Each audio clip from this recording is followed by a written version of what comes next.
Que votre parcours de vie soit rectiligne ou sinueux, je ne sais pas vous, mais moi je pense qu'il n'y a pas qu'un seul chemin dans la vie. Dans Parcours le podcast, découvrez quel chemin ont choisi, ou pas, de prendre mes invités. Comment ils en sont arrivés là où ils sont, leurs idées, leurs échecs, leurs inspirations et bien plus encore. Je m'appelle Raphaël, allez, en route. Aujourd'hui, vous ne pouvez pas vous imaginer à quel point j'ai le trac. Je m'apprête à interviewer une journaliste de talent, une journaliste presse, mais aussi radio en plus, c'est vous dire. Je veux bien sûr parler de Caroline Lévy. Caroline Lévy se présente souvent comme un couteau suisse et son CV lui donne entièrement raison. Caroline est à la fois journaliste et responsable du développement du magazine gratuit Tendance, Culture et Lifestyle Zut Magazine. Elle est la cofondatrice et animatrice de l'émission féministe Les Grandes Girls sur Radio Judaïka depuis maintenant 7 ans. Styliste freelance, intervenante sur les relations publiques en école de com et depuis peu Chief Optimist Officer pour le compte de la ville de Strasbourg, The Optimist. Elle nous en reparlera peut-être plus tard. Alors Caroline, vraiment, merci d'avoir répondu à mon invitation et bienvenue dans ce podcast. Merci pour l'invitation. Eh bien, bienvenue. Alors, première question. Caroline, ça fait longtemps maintenant que tu évolues dans l'univers des médias. C'est un milieu que tu connais comme ta poche, dont tu maîtrises les codes ? Alors, vaste question.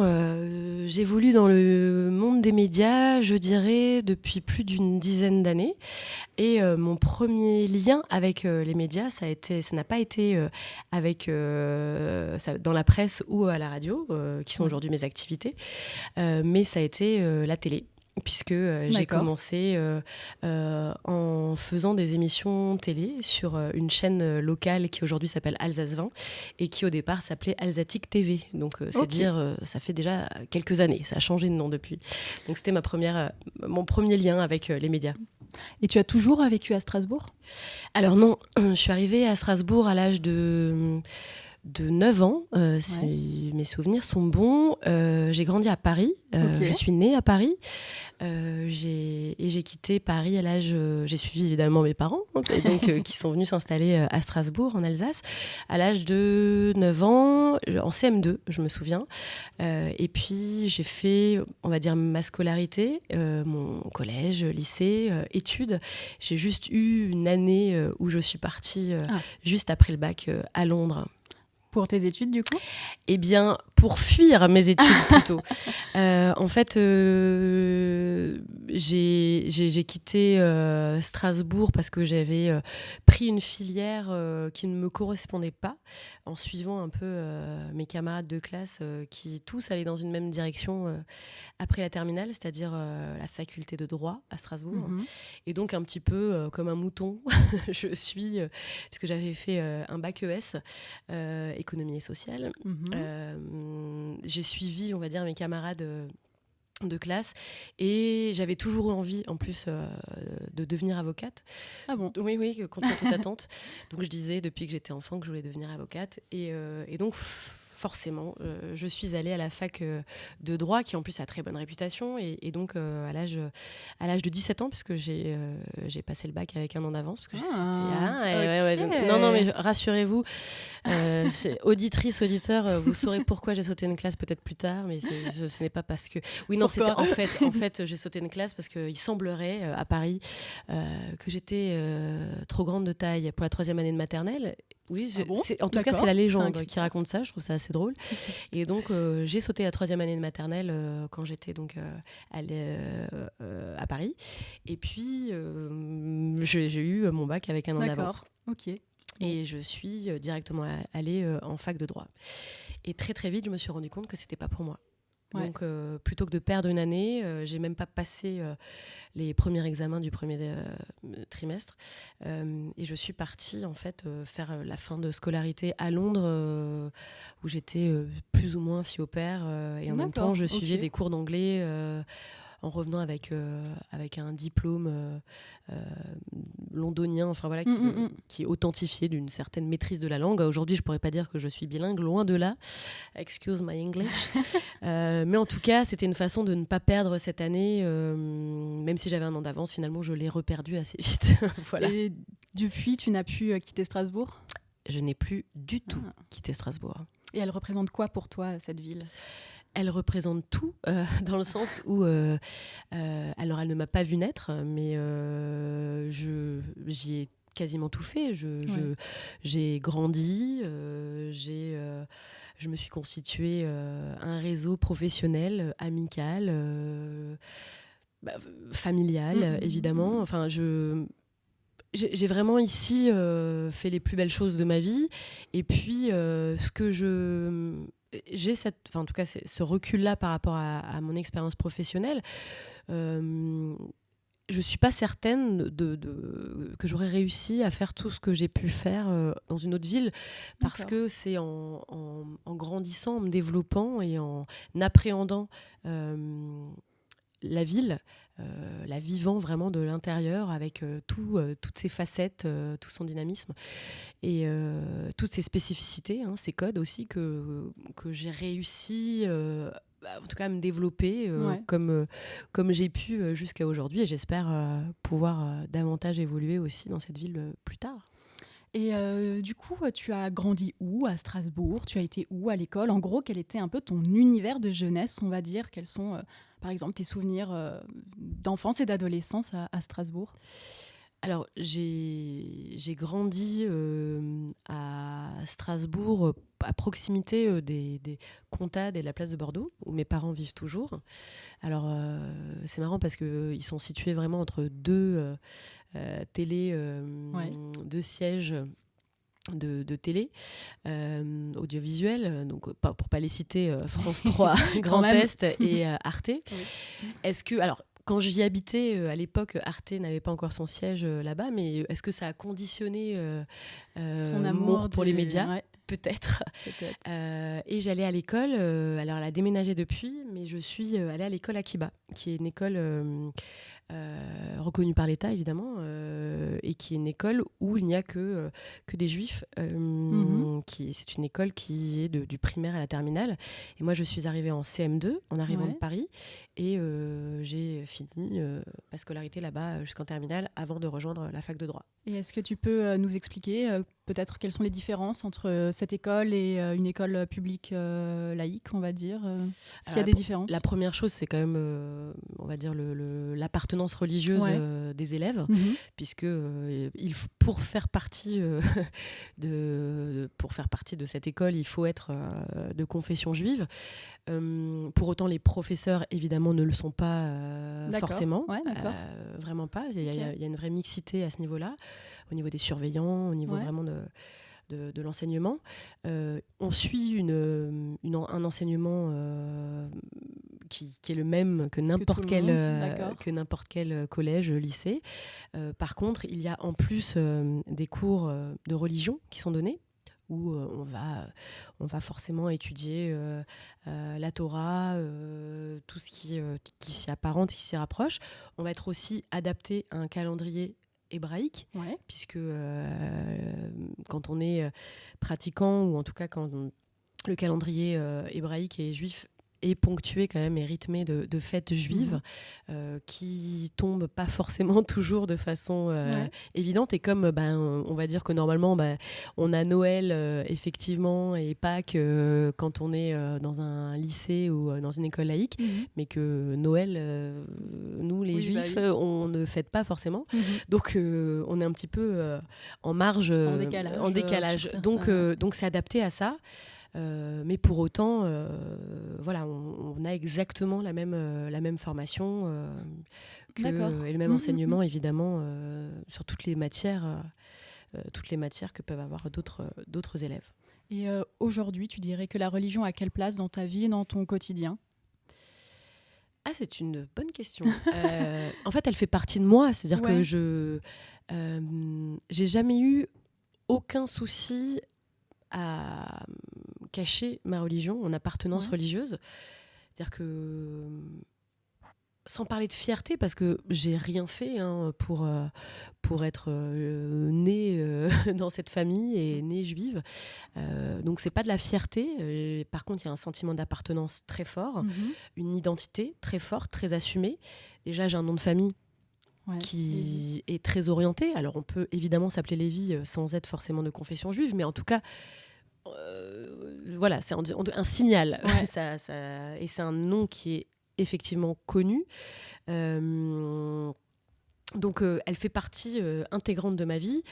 Je suis traditionnaliste dans la pratique, c'est-à-dire que j'observe les traditions. Ouais. Pour autant, j'essaye d'être du mieux que je peux ouverte sur le monde qui m'entoure, dans lequel j'évolue, entourée de tout un tas de personnes qui ne sont évidemment pas de confession juive, mais aussi certains qui le sont. Donc ça fait partie de moi, et en même temps je le renie pas, et je l'assume parfaitement. C'est-à-dire que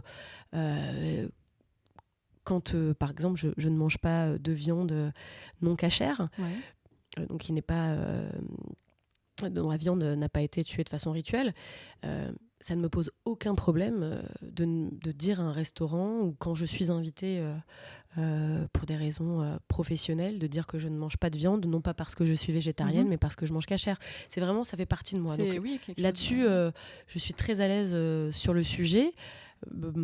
Voilà, ça fait partie de moi. Je saurais pas dire. Forcément, ça conditionne aussi la personne que je suis et mon éducation. C'est pour ça que je trouvais intéressant d'en parler avec toi.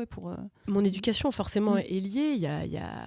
Ça apporte des valeurs. Il y a des valeurs juives qui sont liées forcément à une éducation, à une façon de voir la vie, mais qui est aussi très personnelle. C'est un mix d'un héritage familial aussi, de comment j'évolue professionnellement. Enfin, il y a plein de choses qui font que je suis qui je suis grâce à tout un tas de paramètres, dont mon identité juive, forcément. T'as jamais eu envie d'aller vivre en Israël quelques années ou... Alors, je n'ai jamais songé à ça. Non, jamais. Alors, disons que j'ai redécouvert en fait Israël ces dernières années plutôt.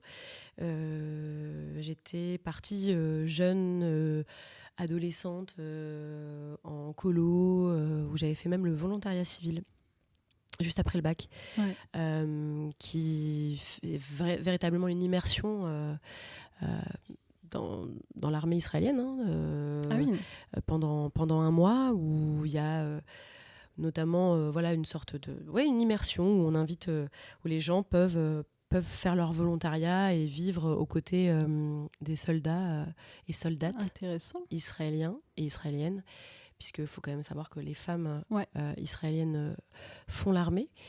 Et du coup, j'avais eu cette expérience-là. J'en avais profité aussi pour faire un tour d'Israël. Donc tu connais un petit peu. Je connaissais un petit peu, mais pas comme je connais Israël aujourd'hui. C'est-à-dire que pendant plus de 10 ans, je n'y ai pas mis les pieds. Peut-être parce que j'avais une image assez erronée aussi d'Israël. Peut-être dans ses clichés. À tort. Et puis je pense que Israël aussi a pris une tournure ces dernières années qui est beaucoup plus à la pointe, beaucoup plus ouverte peut-être à plein de niveaux. Et donc j'y suis retournée peut-être il y a 3 ans.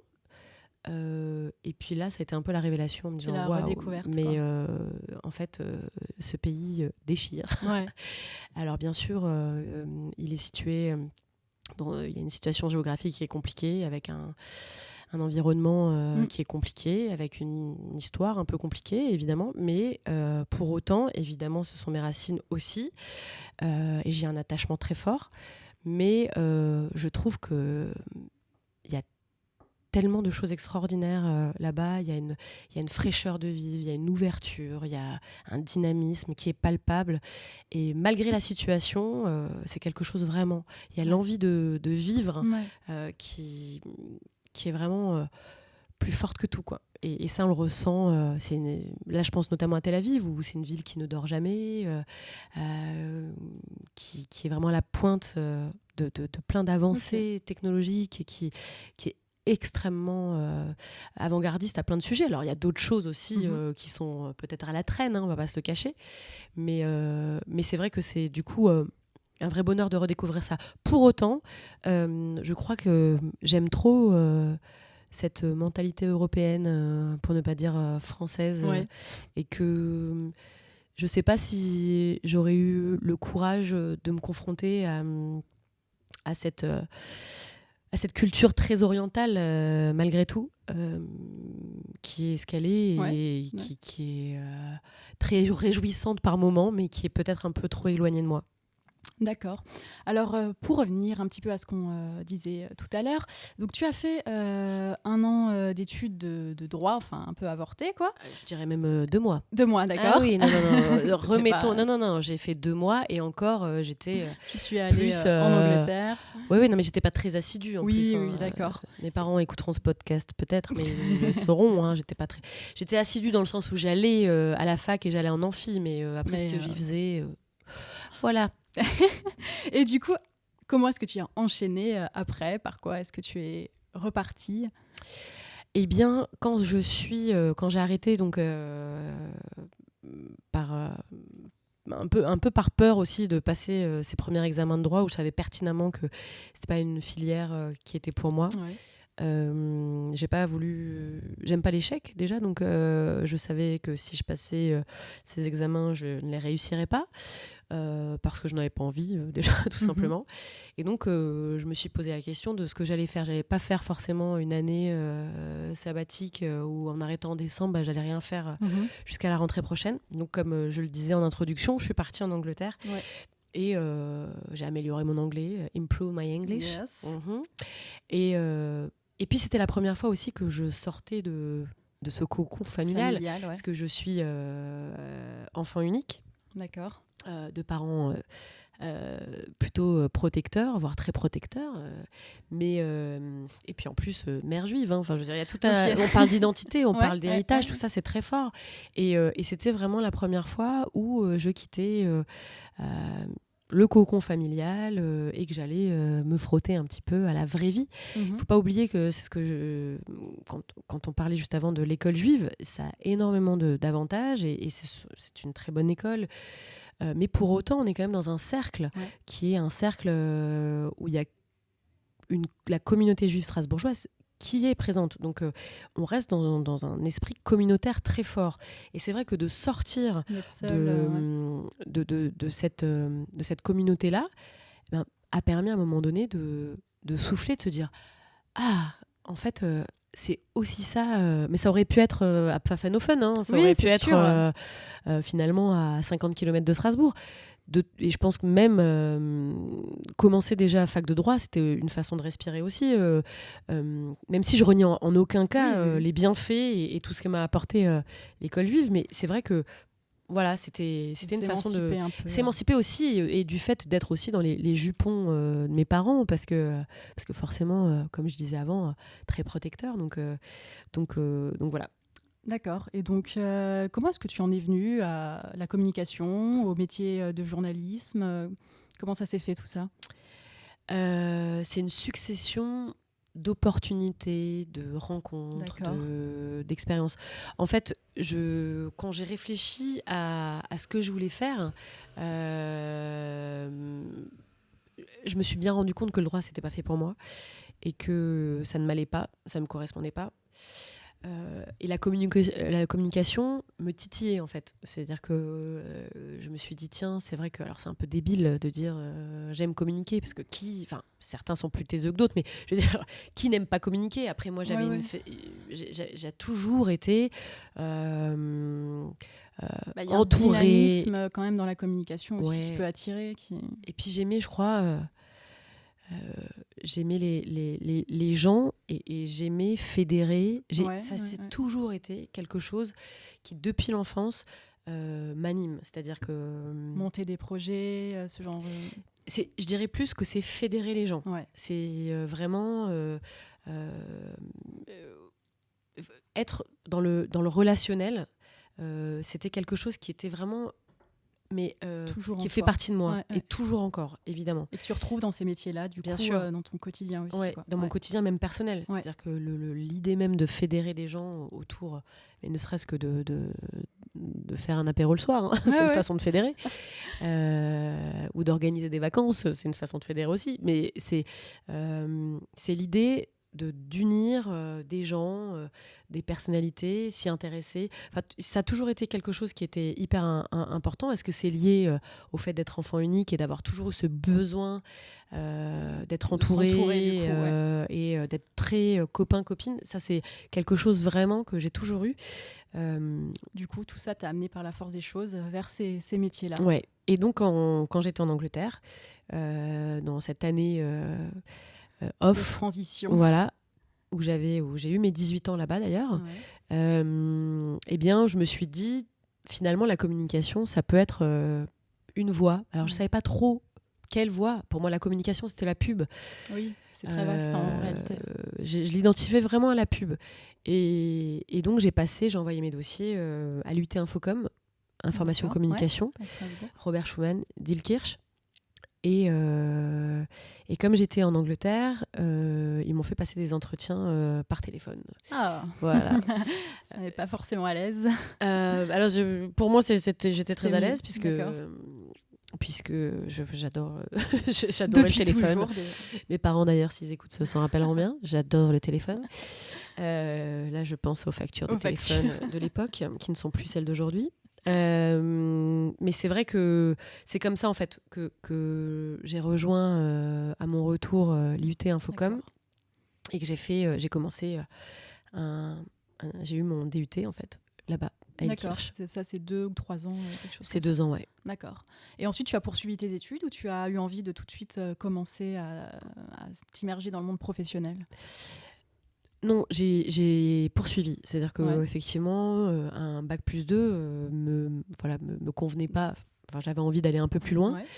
Et du coup, un peu naturellement, c'est-à-dire que est-ce que j'allais poursuivre et aller plus loin dans la communication? Je me suis dit que c'était un peu restrictif, c'est-à-dire que on m'avait initié à ce milieu-là de la communication et des médias aussi d'une certaine façon, mais j'avais envie d'avoir cette dimension commerciale, de réalité marketing, et du coup, j'ai rejoint une école de commerce strasbourgeoise pour arriver en 3e année et aller jusqu'au Master 2.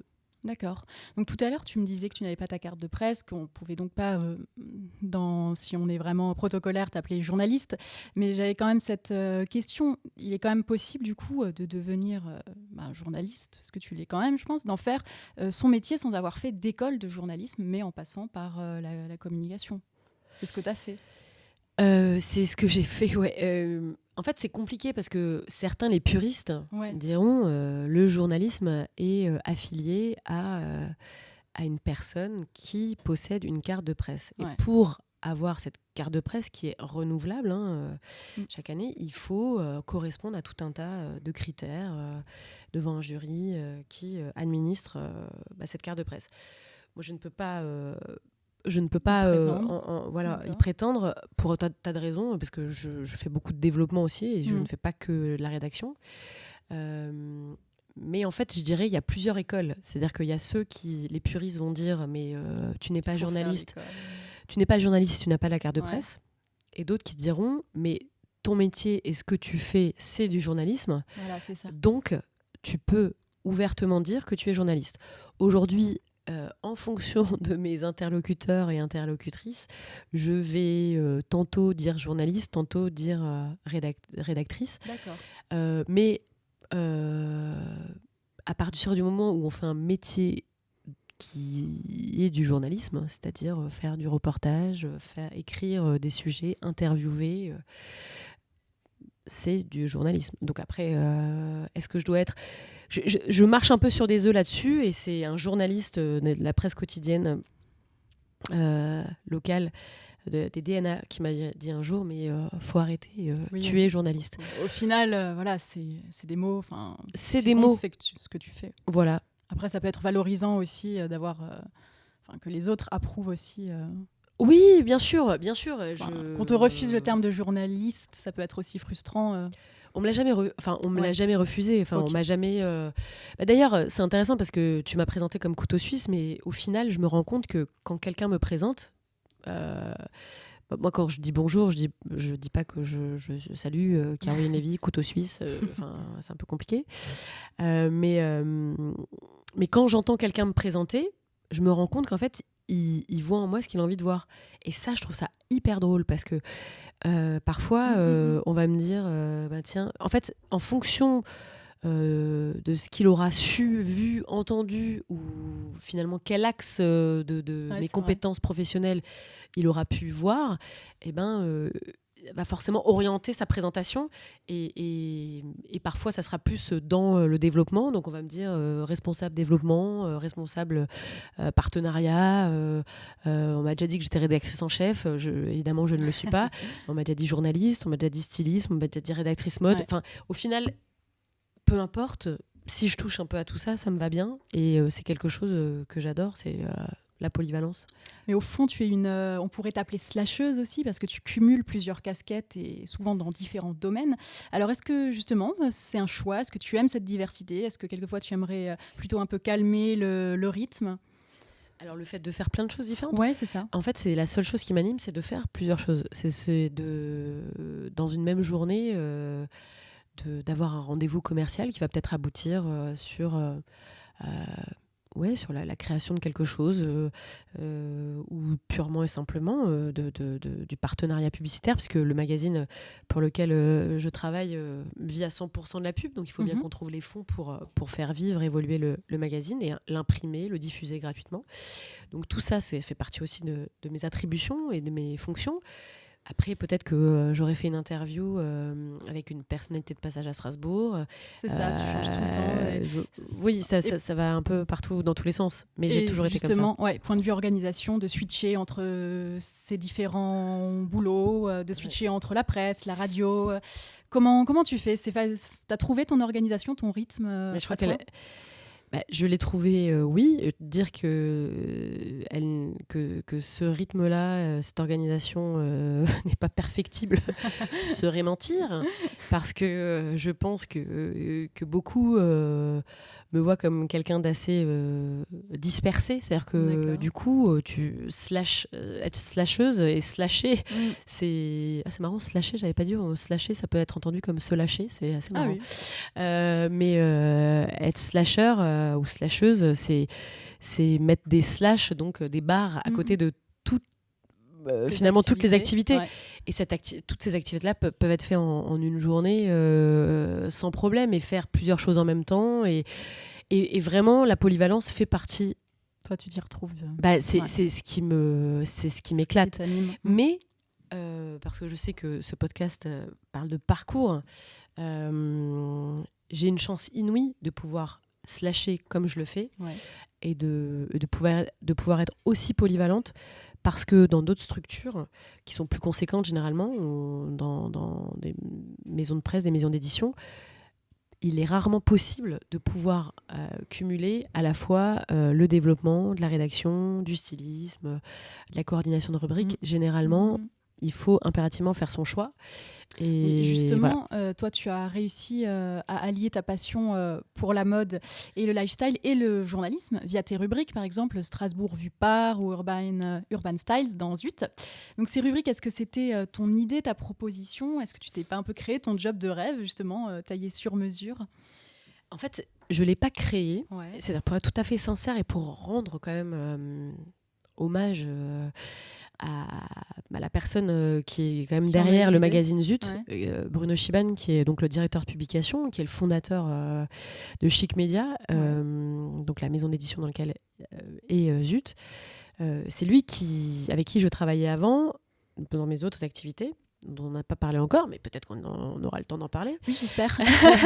C'est lui qui m'a dit il faut faire quelque chose autour des personnalités de la vie locale strasbourgeoise et voilà. Et donc c'est comme ça que on a essayé de créer une rubrique qui soit assez facile à lire, avec une entrée de lecture vraiment simple, qui est de voir des portraits. Alors dans le magazine, on a la chance de travailler avec des photographes locaux de talent, avec une vraie signature artistique, esthétique forte. Et du coup, de choisir comme ça ces personnalités qui font la ville de Strasbourg, peu importe les activités de ces personnes-là, et puis de les inscrire vraiment dans la ville et de choisir un lieu. Donc c'est une rubrique importante du magazine, comme d'autres le sont aussi.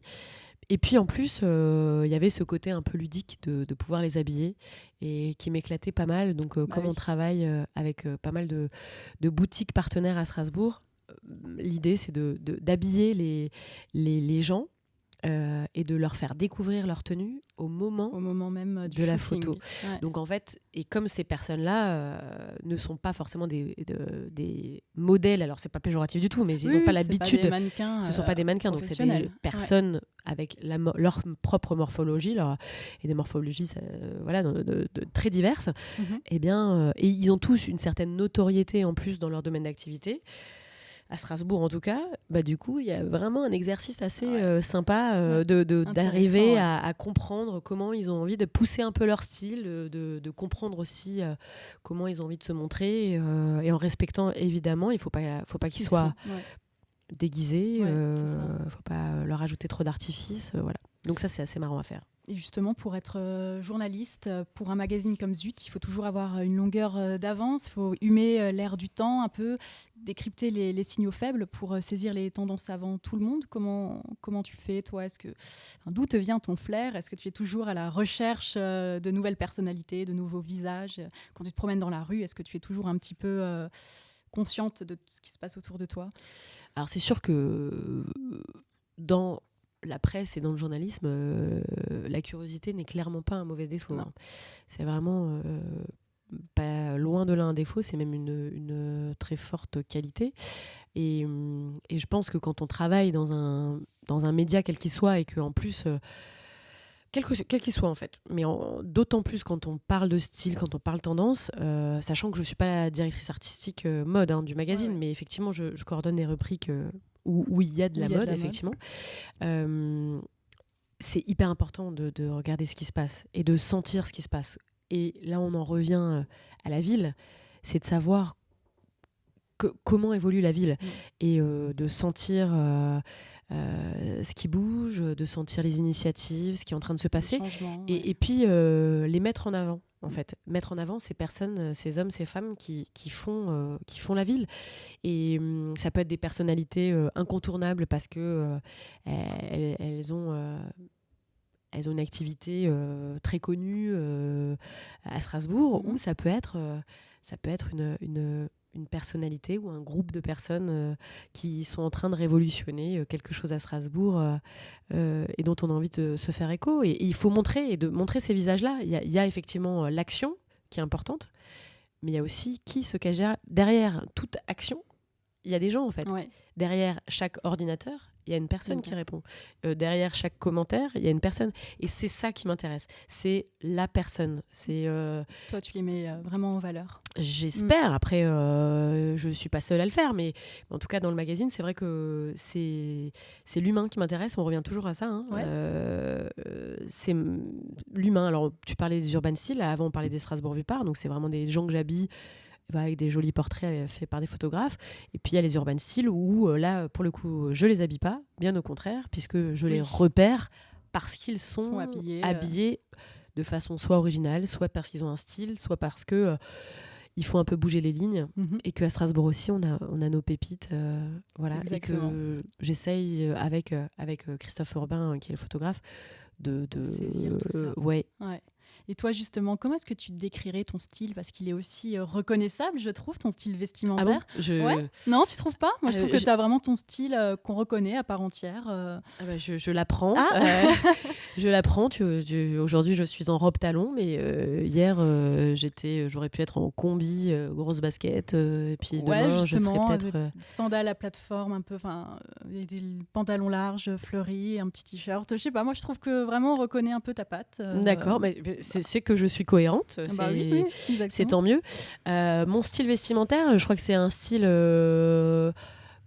qui va forcément me ressembler, qui va être dans... J'essaye de trouver un équilibre, un juste équilibre entre être dans l'air du temps et effectivement... regarder quand même ce qui se passe un tout petit peu aujourd'hui, sachant qu'on est bien d'accord que la mode est un éternel recommencement et que c'est cyclique et que ce qui était à la mode hier ne le sera pas demain, mais le sera peut-être après-demain. Donc voilà, mais pour autant de choisir quand même des pièces intemporelles et qui, j'espère en tout cas, peuvent avantager ma morphologie ou pas, ou voilà, parce que oui, je suis très pantalon taille haute, oui, j'aime bien les robes marquées à la taille. Voilà, c'est effectivement un style qui est effectivement reconnaissable maintenant que j'y réfléchis un petit peu. Mais ça peut être basket. Ouais, en fait, tu n'y avais pas vraiment réfléchi, c'est quelque chose vraiment. de mais effectivement, de naturel. Il y a une patte en tout cas, et ça peut être très élégant, beaucoup plus street, voilà. Ouais, mais exactement. ça va être en fonction de mon humeur du jour. Par contre, je n'hésite pas très longtemps devant. Oui, c'est pas une prise de tête le matin. Ah, pas du tout. En 1 minute, je sais exactement ce que je vais mettre et pourquoi j'ai envie de le mettre. Ça, c'est lié à mon humeur du jour, mais oui. Alors maintenant, on va parler d'une autre de tes activités, puisque tu es animatrice radio à Radio Judaïka. Alors, est-ce que tu pourrais un petit peu nous expliquer comment tu en es arrivée à créer cette émission de radio, Les Grandes Girls? D'où est venue l'idée et avec qui peut-être? Bien sûr. Du coup, c'est marrant d'être l'arroseuse arrosée, puisque là, je me trouve de l'autre côté, derrière un micro, et c'est moi qui suis interviewée. Oui, c'était il y a à peu près 7 ans.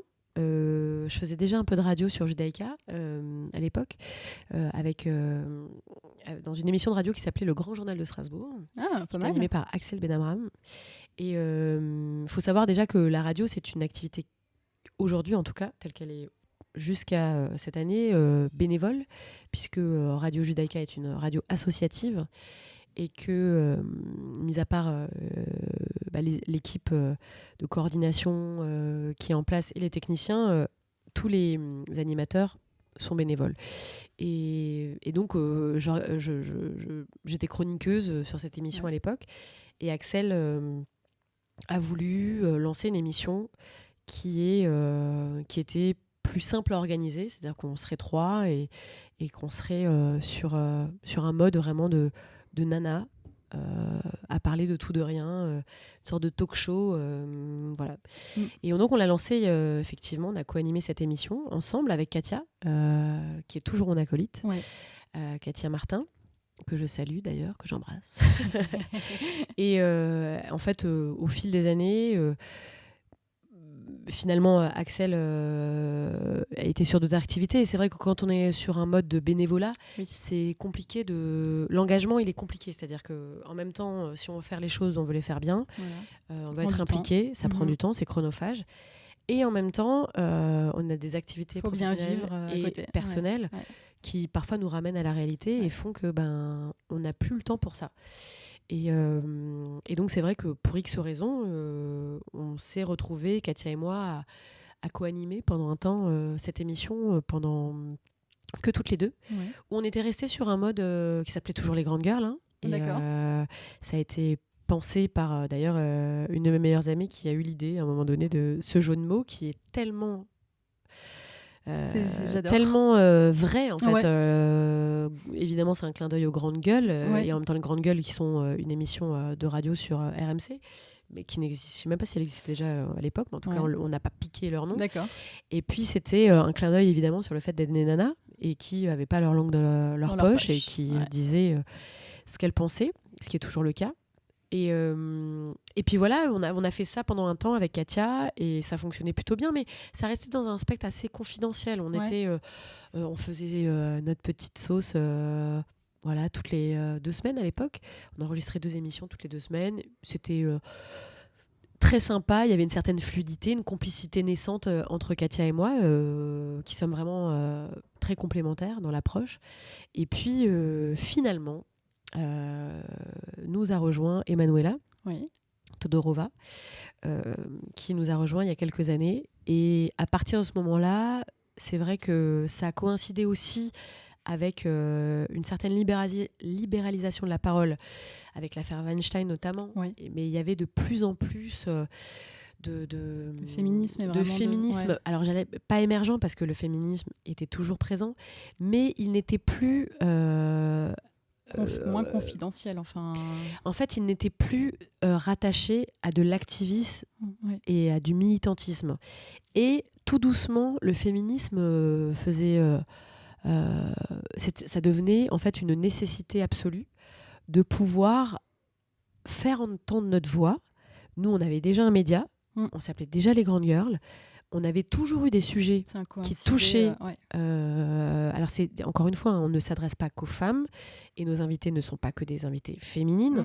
Mais pour autant, il y a forcément un parti pris puisque c'est tenu par des femmes. Donc les sujets qui touchent, les sujets féminins, sur notamment les inégalités, sur tout un tas de choses qui touchent la femme, nous intéressaient déjà. Mais on a renforcé tout ça aussi grâce à Emanuela, dont tous ces sujets-là étaient vraiment chers à ses yeux, à nos yeux aussi, mais finalement on s'est dit, mais bien sûr, ça s'est fait naturellement en fait. Ça a donné une énergie supplémentaire. Tout à fait. Et on a fait ça pendant un temps. Et puis, Emanuela, qui bien évidemment fait toujours partie des Grandes Girls, mais qui aujourd'hui habite à Berlin. Donc, dès qu'elle est de passage à Strasbourg, évidemment, elle passe à la radio. Mais on a sur cette année, sur cette dernière saison, en tout cas, on a élargi le gang et on s'est entouré de nouvelles chroniqueuses.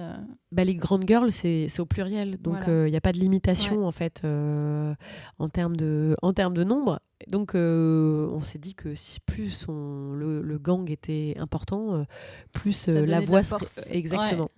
Donc on va dire que Katia et moi sommes les titulaires chaque semaine. On donne rendez-vous à nos auditrices et à nos auditeurs. D'ailleurs, j'ai entendu qu'on disait auditeurice, comme ça permet ça se dit sans se dire, hein, c'est un néologisme, mais ça permet de dire auditeur et auditrice, auditeurice, voilà. Et puis, chaque semaine, une autre chroniqueuse vient nous éclairer parce qu'il y a une expertise derrière, que ce soit le digital, que ce soit l'entrepreneuriat au féminin, que ce soit la food, que ce soit les tendances et la beauté, pardon. Voilà, c'est tout un tas de sujets qui sont intéressants et puis qui peuvent être enrichis par l'expertise de ces girls. Et toi, personnellement, est-ce que tu te rappelles à quand remonte ton engagement féministe ? Est-ce que tu te souviens peut-être d'un moment, d'un événement ou d'une personne qui t'a fait prendre conscience que tu partageais ces valeurs ? Ou est-ce que c'est un cheminement personnel au long cours ? Je crois que c'est un cheminement personnel. J'ai pas eu de déclic, j'ai pas eu de moment. J'ai eu assez de chance, en fait. Parce que j'ai pas été confrontée à une certaine forme d'inégalité professionnelle, mais par chance, parce que j'ai évolué dans un milieu où peut-être que j'ai bien choisi, je sais pas, mais j'ai jamais ressenti en tout cas le poids d'être une femme dans la société. Mais par contre, à titre personnel, donc non, mais par contre, j'ai bien conscience que mon cas particulier n'est pas une réalité et qui n'est certainement pas une généralité. Donc c'est pour ça que c'est très important de pouvoir en parler et être le porte-voix aussi de tout ça. Mais c'est vrai que j'ai pas eu de... Oui, t'as pas un événement précis. Non, j'ai pas eu d'événement précis. Après, il y a des figures forcément qui sont marquantes. Marquantes, mais c'est plus alors, c'est tellement bateau et en même temps, parler de Simone Veil, c'est tellement une évidence. Pourquoi ? Parce que Simone Veil a fait évoluer la condition de la femme d'une façon incroyable et que son passé et son identité juive fait aussi écho à mon identité personnelle et que je ne peux qu'être admirative de ce parcours de femme, de mère, d'épouse, de femme politique et que ce genre de figure forcément donne du poids à toutes les causes pour lesquelles moi-même je peux me battre ou faire entendre ma voix.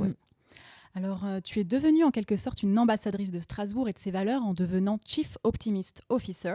Alors, peut-être que tu pourras nous expliquer rapidement en quoi ça consiste, mais surtout, est-ce que tu songerais un jour à pousser plus loin encore ton dynamisme à Strasbourg et à t'engager en politique, du moins localement peut-être ?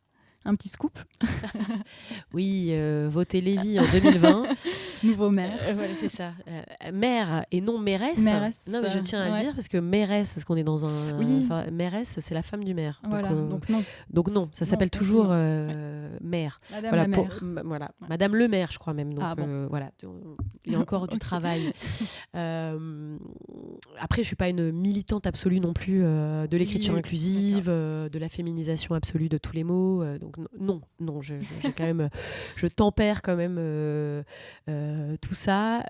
Bien sûr que c'est important de pouvoir féminiser certains, surtout si ces mots existent. Donc voilà. Mais m'engager davantage dans Strasbourg, oui, plus que oui. En politique, je ne crois pas, très honnêtement. Je crois que cet engagement pour la ville peut se faire à bien d'autres niveaux. Clairement. Et que j'essaye à mon niveau aujourd'hui d'y contribuer aussi. Alors pour répondre à ta question sur ce statut de Chief Optimist Officer, c'est aussi un néologisme puisque c'est un poste évidemment qui est bénévole, on l'imagine bien. Ouais. Et donc c'est Strasbourg Eurométropole qui, dans le cadre du lancement de Strasbourg Optimiste, qui est donc la marque de Strasbourg Eurométropole, qui défend notamment le rayonnement de Strasbourg à travers des valeurs d'optimisme et des valeurs européennes, voilà, qui paraissent évidentes, ont créé cette marque-là pour faire rayonner Strasbourg davantage.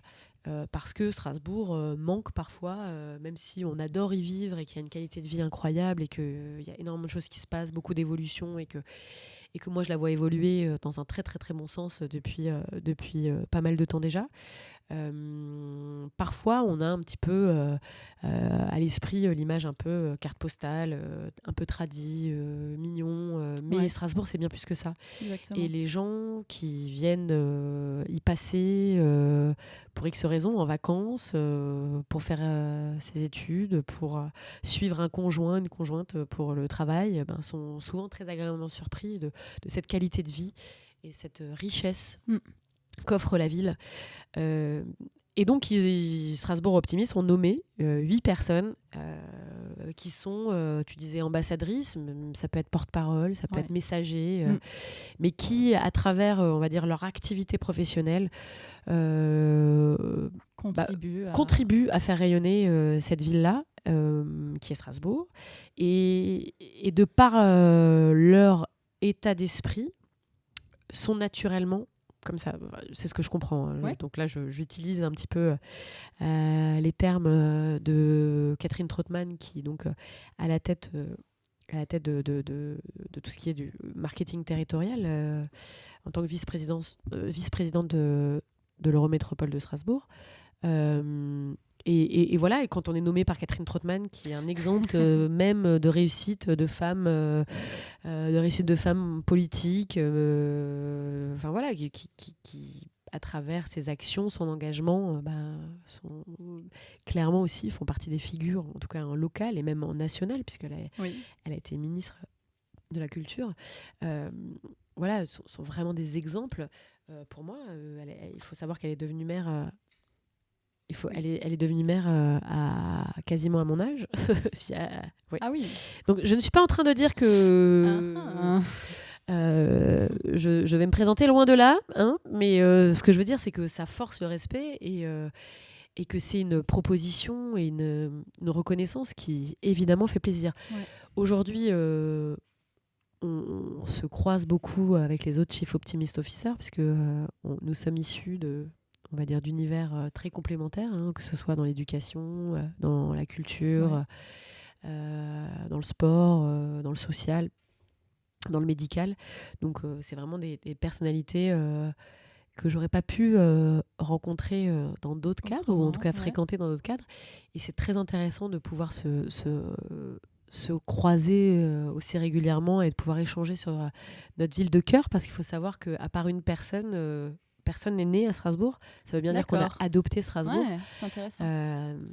Et justement, cette notion de réseau et le réseautage, c'est quelque chose qui a fait beaucoup partie de ton parcours. C'est quelque chose d'important, tu dirais ou Le réseau le réseau et faire du réseau, se construire un réseau. C'est indispensable. Je pense que c'est indispensable. Aujourd'hui, le réseau... c'est ce qui est, je pense, le plus important. Alors, quand je dis le plus important, c'est-à-dire que réseauter pour réseauter, s'il n'y a rien derrière, effectivement, ça ne sert à rien. Ça peut que créer de la frustration pour le fameux réseau.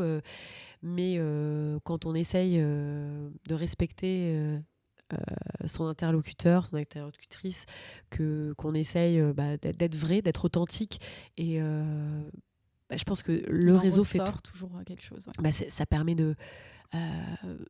d'échanger, de fédérer, toujours dans cette notion Toujours, de fédérer. Ça. Ça permet de mettre en relation, ça permet de gagner du temps, un temps précieux, parce que quand on connaît les bonnes personnes, forcément, on va plus vite. Et voilà, moi je pense que aujourd'hui, si je pouvais donner un conseil à un étudiant ou même une personne qui commence dans la vie active, c'est que le réseau, c'est ce qu'il y a de plus important. Ça dépend du métier. Évidemment, dans certains métiers où il y a beaucoup de techniques, où ça ne demande pas forcément une mise en relation avec des gens, oui, c'est sûr. Oui. c'est peut-être pas indispensable, mais en tout cas, dans des métiers de la communication, c'est très, très important. Ouais. Je pense que c'est une des choses les plus importantes, selon moi. Voilà. Ouais, je suis d'accord. Alors, juste rapidement, une ou deux dernières questions, parce qu'on a déjà un peu fait durer la discussion. Toi, tu dirais que tu as toujours eu confiance en toi et en tes compétences, en tes capacités, dans tout ce que tu entreprends? Ouh, c'est marrant, j'avais cette discussion-là à midi. Je trouve ça toujours intéressant en fait, de poser la question. Confiance en moi, c'est une vaste question. Alors, ça se construit peut-être. Je ne sais pas si j'ai toujours eu confiance en moi, mais par contre, je pense que j'ai toujours été confiante. C'est bien différent. Ouais. C'est-à-dire qu'en fait, j'ai confiance en la vie, j'ai confiance à ce je ressens assez vite chez mes interlocuteurs s'il y a quelque chose, s'il y a du fond, si c'est authentique. Et donc, je vais avoir confiance assez rapidement pour un projet. Et puis, je vais avoir confiance en la vie, vraiment. Ouais. Et ceux avec qui je travaille. Après, avoir confiance en moi, forcément un minimum, sinon on se lance pas, sinon on fait rien. Et je suis assez téméraire malgré tout. Je suis assez téméraire dans les différents projets que je mène. Pour autant, je suis pas téméraire dans le changement. C'est-à-dire qu'au final, si on parle de parcours encore une fois, ça fait 10 ans que je travaille et que je collabore et que je suis... Oui, tu es plutôt fidèle aux entreprises dans lesquelles tu as commencé. C'est ça, en fait. Donc au final, je n'ai pas une idée et donc je vais quitter une structure pour monter mon projet. Je vais me développer et je vais me réinventer, j'espère. En tout cas, c'est comme ça que je le vois. Dans une structure dans laquelle j'investis de mon temps, de mon énergie. Et oui, c'est intéressant à une époque où les gens en fait changent de plus en plus souvent au cours de leur carrière d'entreprise et donc ne sont pas forcément sur du long terme, mais restent plutôt 2-3 ans dans une entreprise et la quittent. Toi, ça fait 10 ans que tu es à Zut, 7 ans que tu fais les Grandes Girls par exemple, donc c'est vraiment oui, il y a une forme de fidélité. Un engagement aussi. Ouais. Encore une fois, s'il y a cette fidélité, c'est que j'y trouve mon compte aussi et que j'arrive à m'épanouir au fil des années et encore une fois, à essayer d'évoluer davantage toujours. Mais je suis confiante. Voilà. Okay. Je ne sais pas si c'est la réponse attendue, mais c'est une nuance qui est importante. Alors, dernière question, Caroline. Quelle est la suite pour toi? Où est-ce qu'on va pouvoir te retrouver? Peut-être une actualité à la rentrée, quelque chose, un projet sur lequel tu travailles et dont tu peux peut-être nous parler rapidement, je ne sais pas. Alors, c'est un peu prématuré parce que les choses sont en train de se construire, mais on parlait de fidélité, effectivement, par rapport aux Grandes Girls. Alors, Zut aussi, l'idée, c'est bien évidemment de faire évoluer tout ça. Au sein du magazine Zut, bien sûr que cette décennie à travailler ensemble va faire qu'il y a forcément des choses qui vont évoluer dans les mois qui arrivent. Déjà, on déménage nos bureaux, voilà, donc ça c'est une grande nouveauté au sein de l'équipe et qui va forcément donner une impulsion différente et un nouveau dynamisme et pouvoir faire d'autres choses encore. Ça c'est une première chose. Et la seconde chose, c'est qu'au sein des Grandes Girls, ça fait 7 saisons qu'on fait ce qu'on fait, même si on a évolué davantage. Je pense qu'à la rentrée, il va y avoir de nouvelles choses. Ça, on est en train d'y travailler avec Katia et on va pouvoir retrouver les grandes girls sous d'autres formats, avec peut-être d'autres offres. Toujours se renouveler. Ouais. Mais peut-être se professionnaliser aussi. C'est-à-dire Okay. qu'aujourd'hui, on parlait de bénévolat il y a peut-être quelque chose de... on a toujours été professionnel dans notre approche. Pour autant, s'arrêter du bénévolat, on va le professionnaliser davantage pour que ce soit un média à part entière. Ok, voilà. Super, très intéressant, j'ai hâte de voir ça. Ok, cool. Eh bien, merci beaucoup Caroline d'avoir répondu à mon invitation et d'être venue dans ce podcast, d'avoir partagé avec nous ton parcours. J'avais encore plein de questions à te poser, mais on ne peut pas faire durer Je parle trop. Ça 2 heures. Mais c'était super intéressant, donc peut-être qu'un jour, il y aura un deuxième podcast avec toi pour aborder la suite. Eh bien, merci beaucoup. Merci pour l'invitation. Merci à tous d'avoir écouté ce podcast. Merci à la région Grand Est qui m'a aidé à me lancer dans ce projet. N'hésitez pas à le partager et en parler autour de vous. À bientôt!